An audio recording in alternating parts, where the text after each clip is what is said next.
Good evening అందరికి. నేను ఈరోజు నుంచి డిసైడ్ అయ్యాను. అది వచ్చేసి లాంగ్ వీడియోస్ చేయాలనుకుంటున్నాను నా ఛానల్లో. ఎందుకంటే షార్ట్స్ ఎన్ని చేసినా వ్యూస్ వస్తున్నాయి కానీ మానిటైజేషన్ అయితే అవ్వట్లేదు. So from today onwards I want to make long videos in my channel. అలా అని ఓన్లీ లాంగ్ వీడియోస్ చేస్తాను అనుకోమాకండి. లైక్ టైమింగ్ బట్టి అనమాట. ఇప్పుడు ఎగ్జాంపుల్ క్రికెట్ ఉందనుకోండి, అది షార్ట్లోనే చేయాలి. మరీ లాంగ్ చేసినా ఎవడు చూడడు. లేదంటే కొన్ని షార్ట్ టాపిక్స్ ఉంటాయి, అవి షార్ట్లోనే చేయాలి. లాంగ్ వీడియో చేస్తే ఎవరు చూడరు. ఇట్లా కొన్ని ఇలాంటివి తప్పించి మిగతా అన్ని లాంగ్ వీడియోస్ చేయలేకపోతే నేను ట్రై చేస్తాను. కొంచెం ఎంకరేజ్ చేయండి. అండ్ నాకు అర్థం కాని విషయం ఏంటంటే 4 years అయినా కూడా ఇంకా మానిటైజేషన్ అవ్వలేదంటే నా ఛానల్ ఎంత బ్యాక్ డ్రాప్ ఉందో నాకైతే అర్థమవుతుంది. సో నా ఛానల్ ఉన్న పాజిటివ్ నెగిటివ్స్ ఏంటో కూడా చెప్పదలుచుకుంది మీరనమాట, సబ్స్క్రైబర్స్. సో కొంచెం చెప్పండి, నా ఛానల్లో ఏమన్నా పాజిటివ్స్ ఏమున్నాయి, నెగిటివ్స్ ఏమున్నాయి ఖచ్చితంగా కామెంట్ చేయండి. నా ఇన్స్టాగ్రామ్ ఐడి కూడా దాంట్లో ఉంది, ఒకసారి ఫాలో అయ్యి ఒకవేళ మీరు యూట్యూబ్లో కామెంట్ ఎందుకు అనుకుంటే మెసేజ్ చేయండి. నాకు అర్థం వద్దనమాట.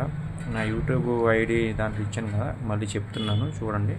జయతేజ చౌదరి 8 ప్రొఫైల్ పిక్ నాదే ఉంటుంది. 108 మంది ఫాలోవర్స్ ఉంటారు, చూడండి కావాలంటే. చూసి మీరు చెప్పండి నాకు, ఏది నేను బాగా చేస్తున్నాను, ఏది చేయట్లేదు, ఏది మీకు వీడియో బాగుంది, ఏ వీడియో బాగాలేదు, నేను ఎలా చేస్తే గ్రో అవుతాను. ఎందుకంటే అది మంచి అనేది మంచి వాళ్ళు చెప్పినా తీసుకోవాలి, చెడు వాళ్ళు చెప్పినా తీసుకోవాలి, చిన్నవాళ్ళు చెప్పినా తీసుకోవాలి, పెద్దవాళ్ళు చెప్పినా తీసుకోవాలని ముందు పాతకాలంలో అనేవాళ్ళు. సో ఎవరైనా మంచి చెప్తుంటే ఎందుకు వదులుకోవాలి? సో నా వరకు నేనైతే ఎవరు చెప్పినా నేను వాళ్ళ ఒపీనియన్ అయితే వాల్యుబుల్ ఒపీనియన్గా తీసుకుంటాను. సో మీరు మీ ఒపీనియన్ చెప్పండి, నేను ఎలా చేస్తే నా ఛానల్ గ్రో అవుతుంది ఏంటి అని చెప్పి.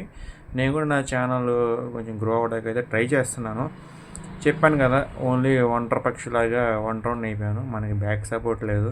ఎవడో నా పక్కన నుంచి కెమెరా తీసి దానికి ఎఫెక్ట్స్ చేసి, మన దగ్గర పెద్ద పెద్ద కంప్యూటర్లు, ఎడిటింగ్లు ఇవన్నీ పెద్ద ఏం లేవన్నమాట. సో ఉన్నట్టయితే అప్లోడ్ చేస్తున్నాను. కొంచెం అర్థం చేసుకుంటే మనస్ఫూర్తిగా ఆశిస్తున్నాను. అట్నుంచి వచ్చేసి నేను లాంగ్ వీడియోస్ ఎప్పుడు చేయాలనుకున్నా సరే మీరు నిరుత్సాహపరుస్తూనే ఉన్నారు. మరి 1 వ్యూ, 2 వ్యూ, 3 వ్యూస్ చిరాకు వస్తుంది అనమాట లాంగ్ వీడియోస్ చేయాలంటేనే. మీకు ఒక విషయం అర్థం కావట్లేదు, మీరు షార్ట్ వీడియోస్ని ప్రోత్సహిస్తున్నారు, బాగానే ఉంది.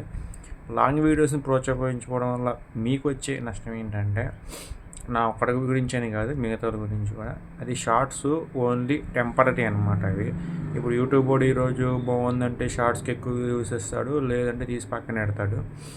అది ట్రెండింగ్ టాపిక్స్ అనుకోండి, ఎక్కువ వ్యూస్ ఇస్తాడు, లేదంటే పక్కన పెట్టేస్తాడు. ఎంగేజ్మెంట్ వ్యూస్ చూస్తే అక్కడ 1000 వ్యూస్ వచ్చినా మనకు వచ్చేది ఎంగేజ్మెంట్ వ్యూస్ 100 కూడా రావన్నమాట. అదే ఫుల్ వీడియో అనుకోండి, మీరు ఎన్ని వ్యూస్ ఇచ్చినా నాకు కౌంట్ అవుతాయి అన్నమాట. అది 1 వ్యూ కావచ్చు, 2 వ్యూ కావచ్చు, 3 వ్యూస్ కావచ్చు, 10 వ్యూస్ కావచ్చు, 20 వ్యూస్ కావచ్చు, కౌంట్ అయితే అవుతాయి. సో అర్థం చేసుకుంటే మనస్ఫూర్తిగా ఆశిస్తున్నాను.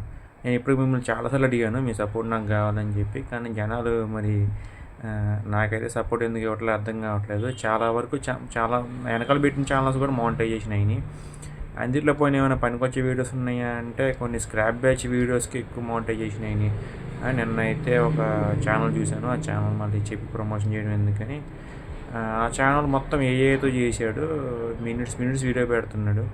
అదే సొంత కంటెంట్ చేయమని చెప్పండి చేస్తారా? ఇట్లా నా ముందు వీడియో కెమెరా ముందుకు వచ్చి చేయమని చెప్పండి చేస్తారా? చేయలేరు అనమాట. ఏదో హెల్ప్ తీసుకోవాల్సిందే వాళ్ళు. కానీ నాలాగా ఏదైతే అయింది అని కెమెరా ముందుకు వచ్చి చేసే వాళ్ళు ఎంతమంది ఒకసారి మీరు ఆలోచించుకోండి. సో ఇంతకుమించి చేసిన వీడియో లాగ్ అవుద్ది. సో ఇక నుంచి నేనైతే లాంగ్ వీడియోస్ ఎక్కువ చేయబోతున్నాను షార్ట్స్ కంటే. సో మీ సపోర్ట్ ఆల్వేస్ ఎలా ఉంటుందని మనస్ఫూర్తిగా ఆశిస్తున్నాను. నాకు సపోర్ట్ ఇవ్వండి. Thanks so much.